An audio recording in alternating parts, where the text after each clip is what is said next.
ரோட்ல காவேரி சாரி கட்ட முடியாம நின்னுட்டு இருக்காங்க. கரெக்டா விஜய் வர்றாங்க. உனக்கு வாய் மட்டும் இவ்வளவுக்கு பேச தெரியுது, இந்த ஃப்ளீட்ஸ் கூட எடுக்க தெரியாதா அப்படின்னு சொல்லிட்டு விஜய் எடுத்து கொடுக்குறாங்க.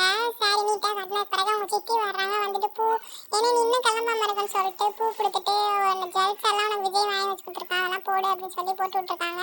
எனக்கு இதெல்லாம் பிடிக்கவே இல்லை. விஜய் நல்லா இருக்கா அப்படின்னு கேட்கும்போது நீ பாரு அழகா இருக்கா அப்படின்னு சொல்லிட்டு கண்ணாடி கொடுக்குறாங்க. பார்த்துட்டு ரெண்டு பேரும் வெளில வர்றாங்க. வந்துட்டு அவங்க தாத்தா போட்டோ எடுக்க சொல்றாரு. ரெண்டு பேரை வச்சு போட்டோ எடுக்கிறாங்க. அடுத்து காவேரி அம்மா வர்றாங்க. அவங்க ரெண்டு பேருக்கும் ரிங்கு இதெல்லாம் வாங்கிட்டு வராங்க.